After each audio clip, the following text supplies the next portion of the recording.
ಈಗ ನಾವು ಈ ಸೆಟ್ಟಿಂಗ್ಗಳನ್ನು ನೋಡೋಣ. ಈಗ ಈ ಬಾಣದಲ್ಲಿ ಇದರಲ್ಲಿ ಸಾಕಷ್ಟು ಬಟನ್ಗಳಿವೆ. ನೀವು ಇದನ್ನು ನೋಡಿದರೆ ಬನ್ನಿ ಮೊದಲನೆಯದು ಆಡ್ ಸ್ಟೋನ್ ನಂಬರ್ 1 ಆಗಿದೆ. ಈಗ ಮಾಡುವಷ್ಟು ಆಳವಾಗಿದೆ. ಪ್ರಯಾಣದ ಸಮಯದಲ್ಲಿ ಒಂದೇ ಸ್ಥಳದಲ್ಲಿ ಜಿಗಿಯಿರಿ. ಇದನ್ನು ಬಯಸಿದರೆ ನೀವು ಸ್ಥಳದಲ್ಲಿ ಜಿಗಿಯಲು ಬಯಸಿದರೆ ತಕ್ಷಣ ಸಂಖ್ಯೆಯನ್ನು ಒತ್ತಿದರೆ ಕೊಡು ಮತ್ತು ಉಳಿಸಿ. ಕೊಡಲು ಆ ಸ್ಥಳಕ್ಕೆ ಜಿಗಿಯಿರಿ. ಆ ಸಂಖ್ಯೆ ಅಲ್ಲಿಯೇ ಇದೆ. ಅದು ಬೀಳಲಿದೆ. ಇದು ನೆಲಕ್ಕೆ ಹೊಡೆದಿದೆ. ಓಡಿಹೋಗಲು ಸಂಖ್ಯೆಗೆ ಹೋಗಿ. ಇದು 2 ಕಲ್ಲಿನ ಅಂತರ. ನಡುವಿನ ಅಂತರದ ಅಳತೆ. ನೀವು ಅದನ್ನು ಮಾಡಲು ಬಯಸಿದರೆ ನೀವು ಅದನ್ನು 19 ಆಗಿದೆ. ಒಂದು ಅಂಶವಿದೆ, ಅದನ್ನು ಮಾಡೋಣ. ನೀವು ಬಯಸದಿದ್ದರೆ ನೀವು ಇದನ್ನು ತೆಗೆದುಕೊಳ್ಳಬಹುದು. ಆಡಿಯೋ ಟಿಪ್ಪಣಿ. ನೀವು ಎಲ್ಲಿಗಾದರೂ ಹೋಗುತ್ತೀರಿ, ಒಂದು ಭಂಗಿಯಲ್ಲಿ ಏನನ್ನಾದರೂ ಮಾತನಾಡಿ. ಈಗ ಈ ಚಿತ್ರವನ್ನು ಅದರ ಮೇಲೆ ಹಾಕೋಣ. ಮಾತನಾಡಿ 30 ಸೆಕೆಂಡುಗಳಾಗಿವೆ. ರೆಕಾರ್ಡ್ ಮಾಡಿ ಮತ್ತು ಉಳಿಸಿ. ನೀವು ಅದನ್ನು ನನಗೆ ನೀಡಿದರೆ ಅದನ್ನು ನನಗೆ ನೀಡಿ. ಆ ಸ್ಥಾನದಲ್ಲಿದೆ, ಅದು ಹಾಗೆ. ಇದರ ಮೇಲೆ ಕ್ಲಿಕ್ ಮಾಡಿ ಮತ್ತು ಇದನ್ನು ಪ್ಲೇ ಮಾಡಿ. ನೀವು ಇದನ್ನು ನೋಡಬಹುದು. ನೀವು ಹೋದಾಗಲೆಲ್ಲ ಅದು ಈಗ ಅದರಲ್ಲಿ ಏನೋ ಇದೆ ಎಂದು ನಾವು ಇದರ ಮೇಲೆ ಕ್ಲಿಕ್ ಮಾಡುವ ಬಗ್ಗೆ ಏನು ಮಾತನಾಡಿದ್ದೀರಿ ಎಂಬುದನ್ನು ಪ್ಲೇ ಮಾಡಿ. ನೋಡೋಣ. ನೀವು ಇದನ್ನು ಹೊಡೆದರೆ ಇದು ಪ್ಲೇ ಬಟನ್ ಬಂದು ಅದನ್ನು ಪ್ಲೇ ಮಾಡುತ್ತದೆ. ನೀವು ಮುಂದಿನದನ್ನು ನೋಡುತ್ತೀರಾ ಎಂದು ನೋಡೋಣ. ಈ ಯೂಟ್ಯೂಬ್ ವಿಡಿಯೋಗಳಲ್ಲಿ ಎಲ್ಲದಕ್ಕೂ ಸಹಾಯ ಮಾಡಲು ಬಯಸಿದರೆ ನೋಡೋಣ ಮತ್ತು ಹಂಚಿಕೊಳ್ಳಿ. ಇದು ಬ್ಯಾಕಪ್ ಆಗಿದೆ. ಇದು ಚರ್ಚ್ಗೆ ಬಂದು ಬರಬೇಕಾದ ಸಂಖ್ಯೆಯಾಗಿದೆ. ಹತ್ತಿರದಲ್ಲಿ ಎಷ್ಟು ಹೊಡೆತಗಳು ಬಿದ್ದಿವೆ? ಟ್ರ್ಯಾಕ್ ನಿಮ್ಮ ಬಗ್ಗೆಯೇ ಇದೆ. ಚರ್ಚ್ ಬನ್ನಿ. ಮುಂದಿನ ಚರ್ಚ್ ಅನ್ನು ನೋಡೋಣ. ನೀವು ಅದನ್ನು ಈ ಸ್ಥಾನಕ್ಕೆ ನೀಡಿದರೆ ನಾಟಿಕಲ್ ಸುತ್ತಿಗೆಗೆ ಎಷ್ಟು ಟ್ರ್ಯಾಕ್? ಎಷ್ಟು ಕಲ್ಲುಗಳಿವೆ? ಟ್ರ್ಯಾಕ್ ನೋಡೋಣ. ನೀವು ಅದನ್ನು ಆಯ್ಕೆ ಮಾಡಿದರೆ ನಾಟಿಕಲ್ನಲ್ಲಿ ಎಷ್ಟು ಟ್ರ್ಯಾಕ್ಗಳಿವೆ? ನೋಡೋಣ. ಇದು ನಾಟಿಕಲ್ ಅಲ್ಲ. ನೀವು 25 ಪಾಯಿಂಟ್ಗಳನ್ನು ಅಥವಾ 50 ಪಾಯಿಂಟ್ಗಳಲ್ಲಿ ಎಷ್ಟು ಟ್ರ್ಯಾಕ್ ಕಿಟ್? ಅದು ಎಷ್ಟು? ಇದು 2 ಟ್ರ್ಯಾಕ್ಗಳು ಎಂದು ನೋಡೋಣ.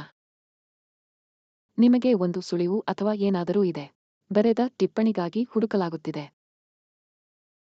ಅವರು ಇರುತ್ತಾರೆಯೇ ಎಂದು ನೋಡೋಣ. ನೀವು ಹೆಸರನ್ನು ಹುಡುಕುತ್ತಿದ್ದೀರಿ. ಅದನ್ನು ನೋಡೋಣ. ಇದು ಬರುತ್ತಿದೆ. ಇದು ಅವರ ಹೆಸರು. ಟ್ರ್ಯಾಕ್ಗಳೆಲ್ಲವೂ ಒಳಗೆ ಬರುತ್ತವೆ. ಇದು ಚರ್ಚ್. ಟಾಪ್ ಅಪ್ ಮಾಡಬೇಕಾದ ಮತ್ತೊಂದು ಕೆಲಸ. ನಾವು ರೀಚಾರ್ಜ್ ಮಾಡಲು ನೋಡುತ್ತಿದ್ದೇವೆ. ಕಲ್ಲುಗಳು ನೀವು ಹಾಕಿದ ಕಲ್ಲು. ಎಲ್ಲಾ ಸಂಖ್ಯೆಗಳು ಇದರಲ್ಲಿವೆ.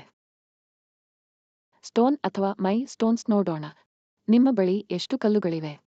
ನಿಮ್ಮೊಂದಿಗೆ ಹಂಚಿಕೊಳ್ಳಲು ನಿಮ್ಮ ಬಳಿ ಕಲ್ಲುಗಳಿವೆ. ಡೌನ್ಲೋಡ್ ಮಾಡಲು ಕಲ್ಲುಗಳು ಎಲ್ಲವೂ ಇವೆ. ಭೇಟಿಯಾಗೋಣ. ಅಥವಾ ನೀವು ಈ ಚಲನಚಿತ್ರವನ್ನು ನೋಡಬಹುದು. ಇದು ಸ್ಟೋನ್ ಆಗಿದೆ. ಅದನ್ನು ಈ ರೀತಿ ನೋಡಲು ಬಯಸುತ್ತೇನೆ. ನಾವೀಗ ನೋಡೋಣ. ನೀವು ಅದನ್ನು ಸ್ಪರ್ಶಿಸಿದರೂ ಅದು 5 ಬಟನ್ ಸಂಖ್ಯೆಗೆ ಓಡು. ಹೋಗೋಣ. ಅದು ಎಲ್ಲಿದೆ? ನೀವು ಅದನ್ನು ನೋಡಲು ಬಯಸಿದರೆ ನೀವು ಅದನ್ನು ಹಂಚಿಕೊಳ್ಳಿ ಅಥವಾ ಅಳಿಸಿ. ನೀವು ಅದಕ್ಕೆ ಒಂದು ಕೋಟ್ ನೀಡಿದರೆ ದಿಕ್ಸೂಚಿಯು ಸಂಖ್ಯೆಯ ಬದಿಯಲ್ಲಿದೆ. ನೀವು ಆ ದಾರಿಯಲ್ಲಿ ಬರಲು ಬಯಸದಿದ್ದರೆ ಮುಚ್ಚಿ. ಅದೇ ಟ್ರ್ಯಾಕ್ ರೂಟ್ ಮ್ಯಾಪ್ ಮಾಡೋಣ.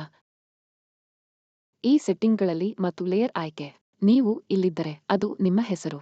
ನಿಮ್ಮ ಫೋನ್ ಸಂಖ್ಯೆಯನ್ನು ಹೆಸರಿಸಿ. ಹಾರ್ಬರ್ ನಿಮ್ಮ ಜಿಬಿ ಎಷ್ಟು ರೀಚಾರ್ಜ್ ಆಗಿದೆ? ಎಷ್ಟು ಸಮಯ?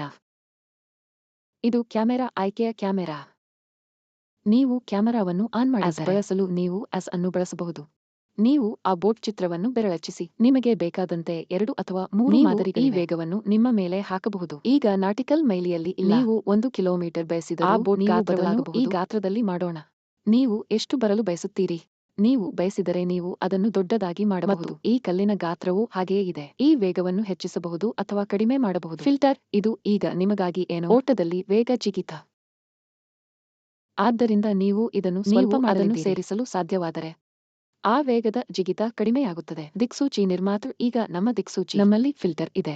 ನೀವು ತಿರುಗಿದರೂ ಸಹ ಇಲ್ಲಿಗೆ ಹಿಂತಿರುಗಿ ದಿಕ್ಸೂಚಿಗೆ ನಿಧಾನವಾಗಿ ಹಿಂತಿರುಗುತ್ತದೆ. ಇದು ನಿಮಗೆ ಮರಳಲಿದೆ. ಅವರು ಬಯಸಿದರೆ ನೀವು ಇದನ್ನು ಮಾಡಬಹುದು. ಇದು ಭಾಷೆ ನಿಮಗಾಗಿ ಇಲ್ಲಿಗೆ ಬರುತ್ತದೆ. ನೀವು ಯಾವಾಗ ಬೇಕಾದರೂ ಭಾಷೆಯನ್ನು ಹೊಂದಿದ್ದೀರಿ. ಮಟ್ಟಾಲಂ ಎಸ್. ನೀವು ಅದನ್ನು ನನಗೆ ನೀಡಿದರೆ ಅದು ಮತ್ತೆ ತಮಿಳಿಗೆ.